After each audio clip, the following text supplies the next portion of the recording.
Hi friends, welcome back to எம் drama glimpse. நேற்று நம்ம பார்த்த கதையோட எபிசோட் 2 தான் இன்னைக்கு நம்ம பார்க்க போகிறோம். பார்ட் 1 பார்க்காதவங்களுக்கு டிஸ்கிரிப்ஷனில் லிங்க் தரேன், பார்த்துக்கோங்க. இதே மாதிரி நிறையா கதை கேட்க மறக்காமல் என் சேனலை சப்ஸ்கிரைப் பண்ணிடுங்க. ஸோ வாங்க இப்போ நம்ம கதைக்குள்ளே போகலாம்.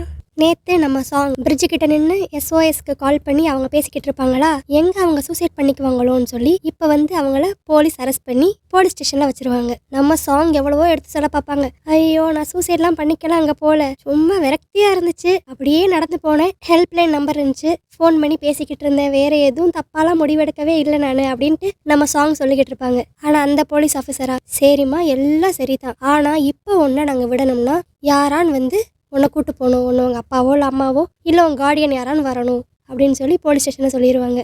இதுக்கு நடுவில் நம்ம ஃப்ரெண்ட்ஸ் எல்லாருமே நம்ம சாங்குக்கு மெசேஜ் பண்ணிடுவாங்க. ஏன் நீ எங்கே இருக்க, உயிரோட தான் இருக்கியா இல்லையா, சீக்கிரம் திரும்பி வீட்டுக்கு வா அப்படி இப்படின்ட்டு. இதில் நம்ம ஜியான் வந்து நீ இல்லாமல் நான் உன்னை ரொம்ப மிஸ் பண்ணுறேன், சீக்கிரம் வா அப்படிங்கிற மாதிரி ஒரு டெக்ஸ்ட்டை போட்டிருப்பாரு. இதை பார்த்தோன்னையும் நம்ம சாங்குக்கு போலீஸ் ஸ்டேஷனில் இருக்கோங்கிறதே மறந்துடும். அப்படியே ரொம்ப ஸ்மைலிங் ஃபேஸாக ப்ளஷ் பண்ணி சிரிச்சுக்கிட்டு இருப்பாங்க. இதை வந்து அந்த போலீஸும் நோட் பண்ணிடுவாரு. அந்த சைடு அப்படியே நம்மளுக்கு அந்த ஃப்ரெண்ட்ஸ் கேங்கை தான் காட்டுவாங்க. நம்ம சாங் போலீஸ் ஸ்டேஷனில் இருக்காங்கிறதே தெரியாமல் அவங்களுக்காக ஒரு இடத்துல வெயிட் பண்ணிக்கிட்டு இருப்பாங்க. அப்போ நம்ம ஹூன் என்ன சொல்லுவான்னா, என்னோட ட்ரீம் என்னன்னு தெரியுமா, நான் ஒரு பெரிய ஆக்டர் ஆகணும், எனக்குள்ள நிறைய டேலண்ட் இருக்கு, இப்போ நான் பாட்டு பாடி அப்படி நடிச்சு காட்டுறேன் பாருங்களேன் அப்படின்னு சொல்லி அவங்க ஃப்ரெண்டு கிட்ட நடு ரோட்ல பாட்டு பாடி டான்ஸ் ஆடி நடிச்சு காட்டிக்கிட்டு இருப்பாரு. அப்போ என்ன ஆகும்னா, நம்ம ஹீரோவோட பிளைண்ட் டேட் வந்து சைக்கிள்ல அந்த இடத்த கிராஸ் பண்ணி போவாங்க. இதை பார்த்த நம்ம ஹீரோ வேகமா அந்த பொண்ணு பின்னாடி அப்படி ஓடுவாரு. எப்படியும் அந்த பொண்ணை பிடிச்சிருவாரு. நம்ம ஹீரோ அவர் கிரஷ் கிட்ட, ஏன்னா உனக்கு பண்ண டெக்ஸ்ட்டுக்குலாம் நீ ரிப்ளையே பண்ணவே இல்லை, அன்னைக்கு நடந்த இன்சிடென்ட்டை பத்தி உன்ட்டு நான் சொல்லணும்ட்டு உனக்கு கால் பண்ணேன், டெக்ஸ்ட் பண்ணேன், பட் நீ பிக்கே பண்ணல, அது வந்து என்னோட சைல்ட்ஹுட் ஃப்ரெண்டு தான், அன்னைக்கு இருந்த சிச்சுவேஷன் அப்படி, அதனால ஒரு உணர்ச்சி வச்சத்துல என் கேர்ள் ஃப்ரெண்டுன்னு சொல்லிட்டேன், வேற ஒன்றும் இல்லை அப்படிங்கிற மாதிரி நம்ம ஹீரோ சொல்லுவாரு. அப்போ நம்ம ஹீரோக்கு ஒரு கால் வரும். என்னன்னா நம்ம சாங் தான் கால் பண்ணியிருப்பாங்க. இந்த மாதிரி நான் போலீஸ் ஸ்டேஷன்ல இருக்கேன், நீ வந்தாதான் என்னை விடுவாங்க, தயவு செஞ்சு வாடா அப்படின்னு சொல்லி கூப்பிடுவாங்க. நம்ம ஹீரோவா பின்னாடி அவர் கிரஷை திரும்பி பார்ப்பாரு. என்ன யோசித்தாருன்னு தெரியல. என்னால் இப்பெல்லாம் வர முடியாது, நீ வேற யாருக்கான்னு கூப்பிடு நம்ம ஃப்ரெண்ட்ஸ்ல அப்படின்னு சொல்லிட்டு வச்சிருவாரு. நம்ம ஹீரோ அப்படியே கண்டினியூஸா திரும்பி அவர் கிரஷ் கிட்ட பேசிக்கிட்டு இருப்பாரு. எனக்கு உங்களை ரொம்ப பிடிக்கும், நீங்க ரொம்ப அழகா இருக்கீங்க அப்படின்ட்டு. ஆனா நம்ம சாங்கா கண்டினியூஸா நம்ம ஹீரோக்கு மெசேஜா போட்டுக்கிட்டு இருப்பாங்க.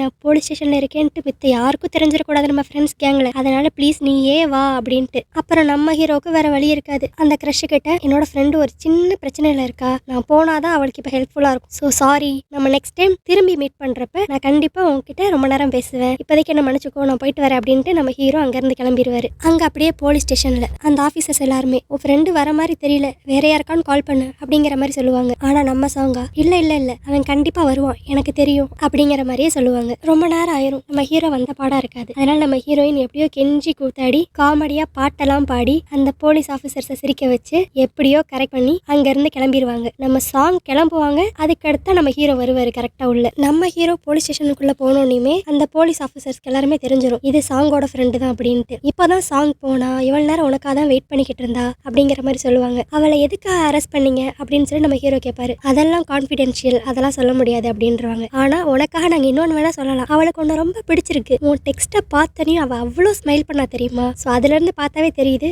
அவ உன்னை ரொம்ப விரும்புறா அப்படின்னு சொல்லி இந்த போலீஸ் ஆஃபீஸர்ஸ் எல்லாருமே தப்பா ஆளை புரிஞ்சுக்கிட்டு நம்ம ஹீரோ கிட்ட சொல்லிடுவாங்க. நம்ம ஹீரோவை அதை நம்பிடுவாரு. அப்படியே அன்னைக்கு நைட்டு வீட்டில் நம்ம ஹீரோவா போலீஸ் ஸ்டேஷன்ல அந்த போலீஸ் ஆஃபீஸர் சொன்னதே நினைச்சுக்கிட்டு இருப்பாரு. ஓ, அவளுக்கு என்ன ரொம்ப பிடிச்சிருக்கா அப்படின்னு சொல்லி வெக்கம்லாம் படுவாரு. அப்போ நம்ம ஹீரோயின் ஃபோன் பண்ணி வெளியே வான்னு சொல்லி கூப்பிடுவாங்க. நம்ம ஹீரோ வெளியே போவாரு. பார்த்தா அங்க நம்ம ஹீரோயின் ஒரு டென்ட்டோட வெயிட் பண்ணிக்கிட்டு இருப்பாங்க. நான் இனிமேல் உன் கூடயே இருக்கேன் அப்படின்ட்டு. நம்ம ஹீரோக்கு தூக்கி வாரி போட்டுருவோம் ஒரு மாதிரி. நம்ம சாங்குக்கு இப்ப ஸ்டே பண்றதுக்கு இடம் இல்ல, அதனால வேற வழி இல்லாம அவங்க ஃப்ரெண்டு கூட ஸ்டே பண்றாங்க. ஆனா நம்ம ஹீரோ அவர் வேற மாதிரி அதை புரிஞ்சுக்குவாரு. ஓ, இவளுக்கு நம்மள ரொம்ப பிடிச்சிருக்கு போல அப்படின்னு. அடுத்து நம்ம ஹீரோ கேட்பாரு, நம்ம ஃப்ரெண்ட்ஸ் எத்தனையோ பேர் இருக்காங்களே, ஏன் என்ன சூஸ் பண்ண அப்படின்ட்டு. நம்ம ஹீரோ அப்படி இன்டைரக்டா கேட்கறாராமா, எதுக்கு என்ன உனக்கு ரொம்ப பிடிச்சிருக்கு அப்படின்ட்டு. ஆனா நம்ம ஹீரோயின் அவங்க போலீஸ் ஸ்டேஷன்ல இருக்கிறப்ப கால் பண்ணதையும் இப்போ நம்ம ஹீரோ கூட ஸ்டே பண்றதையும் வச்சு என்ன சொல்லுவாங்கன்னா, என்னன்னு தெரியல, எனக்கு உன் கூட தான் கம்ஃபர்டபுளா இருக்கு அப்படிங்கிற மாதிரி சொல்லுவாங்க. அதுக்கு நம்ம ஹீரோ அப்படியே அவரே அவர் மனசுக்குள்ள நினைச்சுக்குவாரு. ஓ, கம்ஃபர்டபுளா இருக்கிறனால தான் என்ன அவளுக்கு ரொம்ப பிடிச்சிருக்கு போல அப்படின்ட்டு.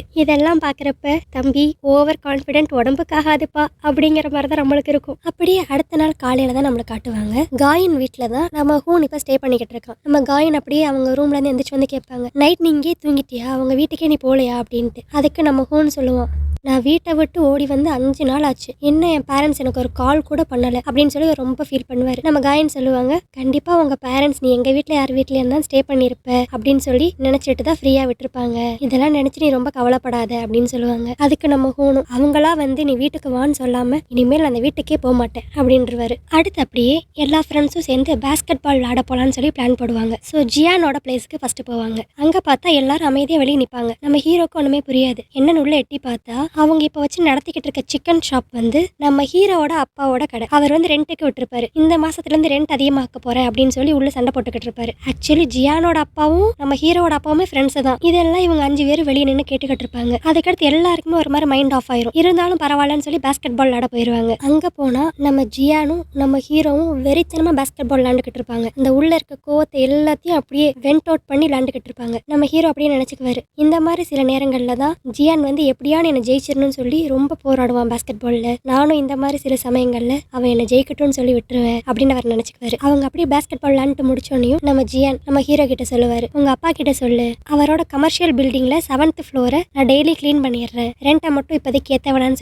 சொல்லு அப்படிங்கிற மாதிரி நம்ம ஜியான் சொல்லுவாரு. நம்ம ஹீரோ சரின்னு ஒத்துக்குவாரு. அடுத்து ஜியான் அந்த 7th ஃப்ளோரை கிளீன் பண்றதுக்கு போயிருவாரு. நம்ம ஹீரோவும் பின்னாடியே போயிருவாரு. ஜியான் பார்த்து சிரிப்பாரு, எனக்கு தெரியும் நீயும் என் கூட கிளீன் பண்ண வரத்தான் போறேன்ட்டு அப்படின்ட்டு 2 பேரும் சிரிச்சுக்கிட்டே கிளீன் பண்ண ஆரம்பிச்சிருவாங்க. ஆக்சுவலி அவங்க ஃபேமிலிக்குள்ள இருக்கிற இஷ்யூஸ்னால இவங்க ஃப்ரெண்ட்ஷிப் அவங்க என்னைக்குமே விட்டு கொடுத்ததே கிடையாது. இப்ப கூட பாருங்க, ஃபேமிலி சிச்சுவேஷன் என்ன வேணாலும் இருக்கட்டும் அப்படின்னு சொல்லி அவங்க 2 பேரும் ஒன்னா சேர்ந்து தான் இந்த கிளீனிங் வேலையை பார்ப்பாங்க. இதுதாங்க ட்ரூ ஃப்ரெண்ட்ஷிப். கோவம் அப்பப்ப வரத்தான் செய்யும், ஆனா அதை அப்பயே தூக்கி ஓரமா போட்டுட்டு திரும்பி எப்படி ஒன்னா ஜாலியா இருக்காங்க பாருங்களேன். இவங்க 2 பேரும் நல்லா ஃபன் பண்ணிட்டு கிளீன் பண்ணுவாங்க, தண்ணியை மாத்தி மாத்தி மேல ஊத்திக்கிட்டு இந்த மாதிரி. அடுத்து அப்படியே கிளீனிங் ஒர்க் எல்லாம் முடிச்சுட்டு இவங்க 2 பேரும் மொட்டை மாடல உட்காந்து பேசிக்கிட்டு இருப்பாங்க. அப்போ நம்ம ஹீரோ என்ன சொல்லுவாருன்னா, நேத்து தான் நான் கண்டுபிடிச்சேன் ஒரு பொண்ணுக்கு என்ன ரொம்ப பிடிச்சிருக்கு அப்படின்னு சொல்லி. உடனே நம்ம ஜியானு, டே செம்மடா கலக்கு, யாருடா அந்த பொண்ணு, எனக்கு அவளை தெரியுமா அப்படிங்கிற மாதிரி கேட்பாரு. ஆனா நம்ம ஹீரோ, இல்லடா உனக்குலாம் அவளை தெரியாது அப்படிங்கிற மாதிரி சும்மா மழுப்பிடுவாரு. அதுக்கடுத்து நம்ம ஜியானு சொல்லுவாரு, ஏன் பின்னாடியும் ஒரு பொண்ணு சுத்துறாடா, ஆனா என்ன அவ என்ன சொல்லிக்கல, ஆனா அவ பண்றதெல்லாம் பார்த்தாவே தெரியுது அவளுக்கு என்ன பிடிச்சிருக்கு அப்படின்னு சொல்லி.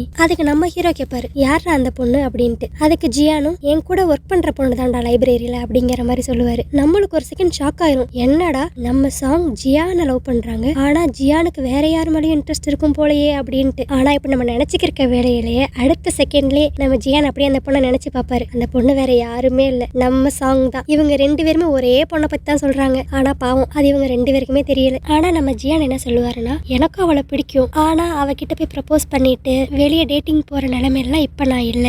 சோ அதனால இப்ப எப்படி போகுதோ அப்படியே இருக்கட்டும், அதுவே நல்லா தான் இருக்கு. நாங்க ரேரா தனியா மீட் பண்ணிக்குவோம், ஒன்னா கிம்பம் சாப்பிடுவோம், ஒன்னா சாண்ட்விச் சாப்பிடுவோம், இந்த குட்டி குட்டி சந்தோஷங்களே எனக்கு போதும் இப்போதைக்கு அப்படின்ட்டு நம்ம ஜியான் சொல்லிடுவான். அதுவே நம்ம ஹீரோவா, எனக்கும் அப்படிதான்டா, நானும் அவ கூட வெளியெல்லாம் போக மாட்டேன், அவ என்ன டேட்டிங் கூப்பிட்டா கூட, ஏன்னா அவ ஒரு லூசுடா, அவ என் கூட இருந்தாவே அவ எனக்கு ஏதாவது ஒரு 7 எழுத்து விட்டுருவா அப்படிங்கிற மாதிரி நம்ம ஹீரோ என்கிட்ட சொல்லிக்கிட்டு இருப்பாரு. அடுத்து அப்படியே அவங்க 2 பேரும் பேசிக்கிட்டே இருக்கிறப்ப நம்ம ஹீரோ சொல்லுவாரு, இந்த மாதிரி சாங் இனிமேல் என் கூட தான் இருக்க போறா, நேத்து ஒரு டென்ட்டை வாங்கிட்டு வந்து இனிமேல் நான் இங்கே ஸ்டே பண்ணிக்கிறேன்னு சொல்லி அப்படிங்கிற மாதிரி சொல்லிடுவாரு. இதை கேட்ட உடனே நம்ம ஜியானுக்கு ஒரு மாதிரி மூஞ்சே மாறிடும், பாவமா இருவாரு. அடுத்து அப்படியே அன்னைக்கு நைட்டு நம்ம ஹூனையும் காயினையும் தான் காட்டுவாங்க. அவங்க 2 பேரும் மெதுவா ஒளிஞ்சுக்கிட்டே அப்படியே நம்ம ஹூனோட வீட்டுக்குள்ள போவாங்க. என்ட்ரன்ஸ் வரைக்கும் போயிட்டு நம்ம ஹூன் சொல்லுவாரு, நீ இங்கேயே வெயிட் பண்ணு, நான் உள்ள போறேன், நான் 10 நிமிஷத்துக்குள்ள வரலன்னா போலீஸ்க்கு ஃபோன் பண்ணிரு, ஏன்னா கண்டிப்பா எங்க வீட்டுல நான் அடி வெளுத்துக்கிட்டு இருப்பாங்க அப்படிங்கிற மாதிரி சொல்லிடுவாரு. இவ்வளவு ரிஸ்க் எடுத்து நீ உள்ள போகணுமா அப்படின்ட்டு நம்ம காயின் கேட்பாங்க. இல்ல, என்னோட முக்கியமான ஒரு பொருள் உள்ள இருக்கு, நான் போயே தாகணும் அப்படின்னு சொல்லி நம்ம ஹூன் உள்ள போவாரு. அங்க பார்த்தா நம்ம ஹூனோட ஃபேமிலி எல்லாரும் ஒன்னா உட்காந்து பேசிக்கிட்டு இருக்காங்க. அவங்க அம்மா அப்பா அவங்க அண்ணா எல்லாருமே.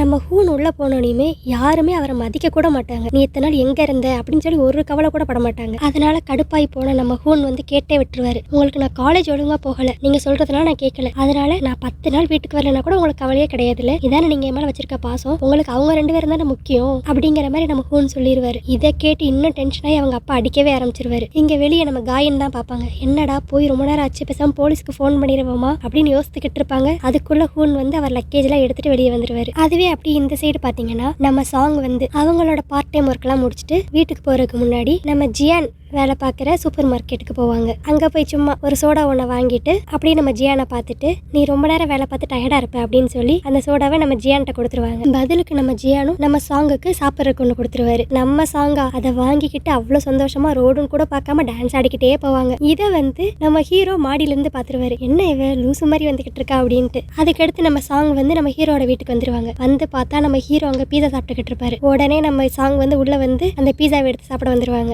நம்ம ஹீரோவும் நம்ம சாங்கை வம்பளுக்கிற மாதிரியே, நான் தான் உன்னை உள்ள வரக்கூடாதுன்னு சொல்லியிருக்கேன்ல, என் திங்ஸ் எல்லாம் எடுக்கக்கூடாதுன்னு சொல்லியிருக்கேன்ல அப்படின்னு சீன் போடுவாரு. அவர் ஆக்சுவலி அந்த பீஸா வாங்கினதே நம்ம சாங் பசியா இருப்பாங்க அப்படின்னு சொல்லிதான். ஆனா அதை காட்டிக்க மாட்டாராமா, அப்படி சீன் போடுறாராமா. அப்போ நம்ம ஹீரோ நம்ம சாங்கு கிட்ட சொல்லுவாரு, நீ யாரையோ விரும்புறியாமே, நான் கேள்விப்பட்டேன் அப்படின்ட்டு. நம்ம சாங்கும், உனக்கு எப்படி தெரியும்? ஆமா நான் விரும்புறேன் தான் அப்படிங்கிற மாதிரி சொல்லுவாங்க. அவரு நினைச்சுக்குவாரு அவரைத்தான் அவங்க சொல்றாங்கன்னு.